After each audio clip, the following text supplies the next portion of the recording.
Hey guys, Chris from Provo Beast Audio Installation, and in today's video we're replacing the front door and dash speakers on this 2016 Ram truck. Now in this install we're going to be showing you how to remove the panel and factory speakers. We'll head to the bench, show you the parts that we're going to need for the install, including the speakers, brackets, and harness adapters. We'll come back here to get everything reinstalled. Let's get started.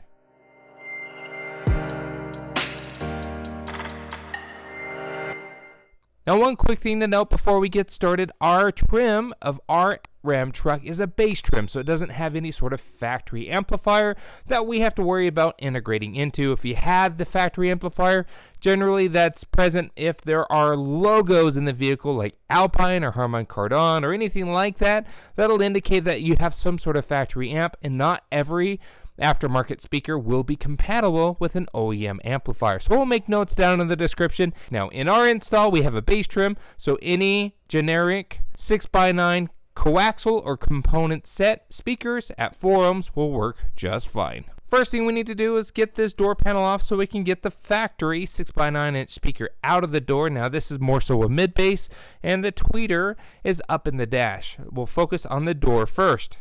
This bezel is easy to remove. I have one of these tools. I kind of get back behind here. There's just going to be a couple of clips here on the back.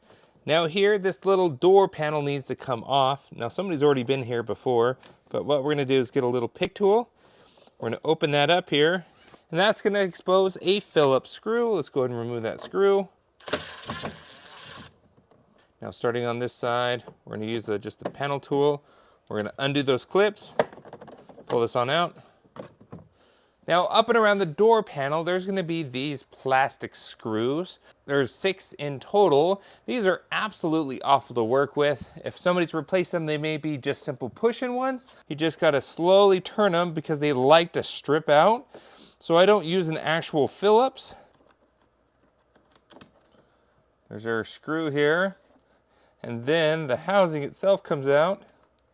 So once that's out, we have 5 more to do up and around the door. All right, so we went ahead and removed those screws. There's 1, 2, 3, 4, 5, and 6 plastic screws up and around the door panel. Those are now out of the way. Lastly, for simplicity, if you wanted to pop this panel up, you can. It's just held in with just a couple of clips. Disconnect the harness behind it. There could be a little red lock. You gotta lift the lock up, then you can press in the harness. Harness will come free. With that now out of the way, we can lift up on the door. Now our factory 6x9 here in the door is held in with 4 5mm screws. Let's remove those.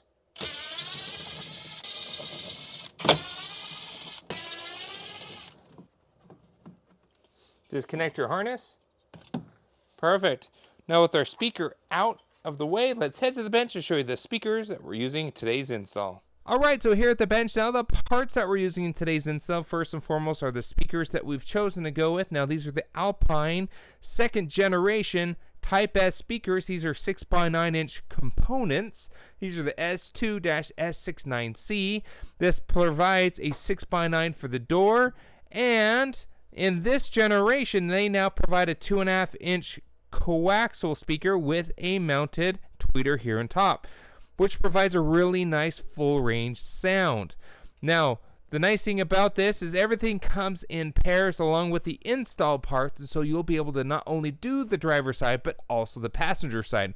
We've already done the passenger side, hence 1 speaker left. Now in order for us to mount all this up in the factory location, there's not necessarily a factory bracket adapter for the speaker in the door needed if you're installing a traditional 6x9. Our Alpines do come with a spacer which we'll use behind the speaker just to allow it to sit a little bit better within the door panel, but again, it's not necessarily needed. Additionally, if you're doing a 6.5 inch speaker in the front door, you'll need a 6x9 to 6.5 inch plate adapter, which we can link in the description as well if needed. Wiring wise for our speaker, we need the Metra 72-5615 speaker harness adapters. Don't get them confused with the 5614. because the polarity is backwards. If you use the 5614s, your speakers will be hitting the wrong direction, and it could cause unwanted distortion. In this case, we need the 5615 version, and we can link those appropriate harnesses in the description. As for the tweeter, in order for us to put this in the factory dash location, we'll need a bracket adapter, and this calls for the Metra 82-3016. It does say GM speaker adapter, but it actually fits really well in our RAM application. Speaker harness wise, there is a speaker harness adapter available on the market for the tweeter, and it comes out of the packaging correctly pinned. It's not backwards, so this will work perfectly in our application. Now again, everything comes in pairs, so you can do both the driver and the passenger side. Now lastly, included with our speakers is a crossover. This crossover is specifically for the middler and the tweeter. Our mid bass here already has a passive crossover built into the magnet, so remember, this is needed just for this speaker. The speaker does have a built-in crossover, but it's for the tweeter, not for the mid-range. So they supply this crossover, passive crossover, to ensure that this doesn't get any bass. That's it. That's everything at the bench for our install. First thing we need to do, let's go ahead and get our speaker prepared and get it back in the door. We're going to grab our harness adapter here. We'd like to test tape this harness to give a little bit more protection in the dash. Once we do so, let's take this, get it back to the car to get it installed. Alright, so we're back here at the truck. We're ready to get our speaker installed. Now we have our harness adapter already mounted to the speaker. We have our little spacer. This should plug in, just like so. Now, generally speaking, I always point our terminals downward, but there's a lot here, especially a bracket that mounts everything. It's too tight. So I'm, in this case, actually going to mount our terminals upward. It'll give us a little more wiggle room, and nothing will get pinched, and that's the important thing.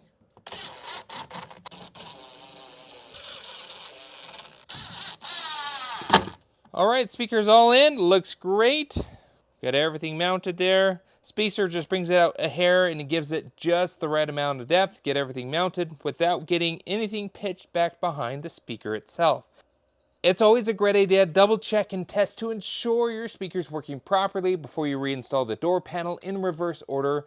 Once you confirm it is so, go ahead and follow the steps in reverse order. Get your panel all reassembled.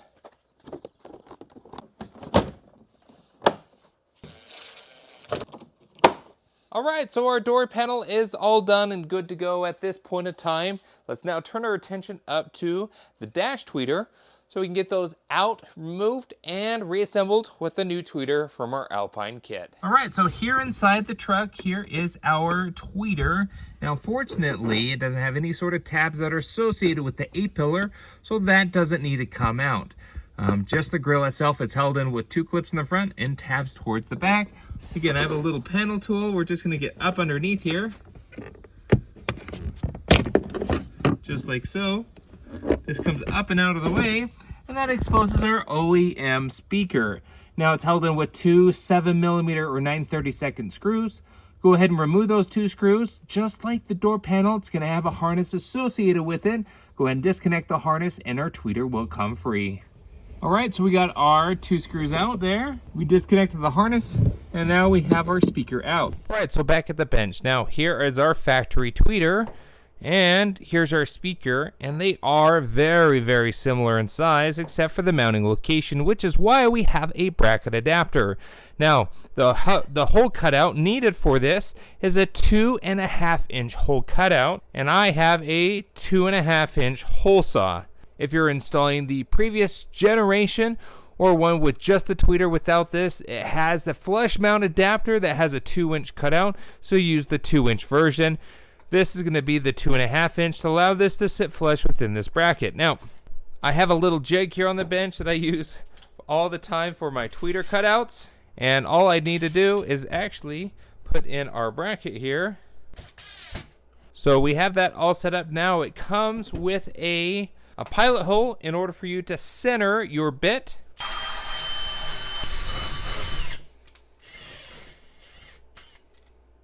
Now we got our bracket all cut out. We'll grab our tweeter here, and it's a perfect fit. Now we'll pre-drill 4 holes, And this tweeter has some hardware that it comes with it, a ton of screws, and it comes specifically with screws to mount your tweeter in this spot. So we'll go ahead and pre-drill our holes and mount our tweeter within the bracket.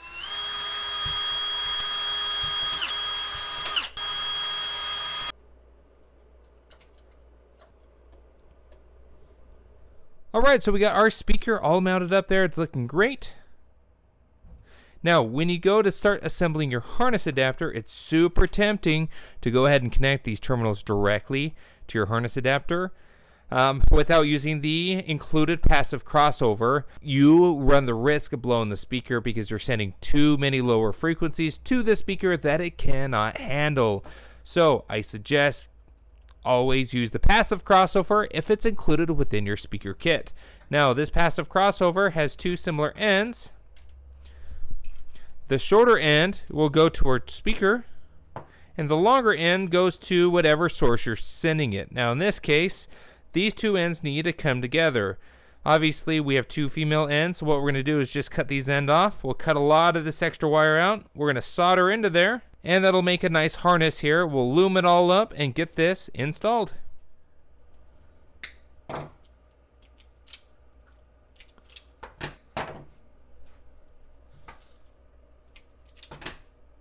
Now the side for polarity on this, side with the gray stripe here is going to be your negative. The solid side is going to be your positive.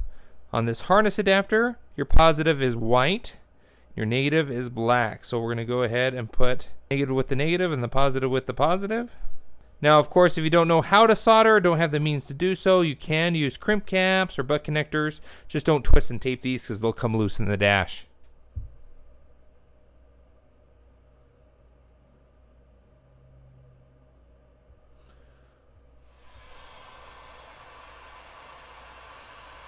Alright, so we finished getting our tweeter all assembled there. Now we loomed up our harness here with some high temperature tested tape just to give a little more protection in the dash. Everything else is all nice and soldered and heat shrunk and ready to go. So at this point in time, we can go install our speaker. Alright, here back in the truck, we went ahead and connected our harness to the factory one. Now before we get our speaker totally flush mounted, there's this little tab that sticks up here. We gotta cut this flush so our bracket can sit flush there in the factory location. So with everything connected here, we're going to go ahead and tuck the crossover into the dash, work our tweeter into place, and now next we're going to go ahead and put the two screws back in. Alright, so we got our tweeter all mounted there. Now, same thing with the door speaker. With our tweeter, let's go ahead and test it, ensure everything's working properly before we reinstall the tweeter grill.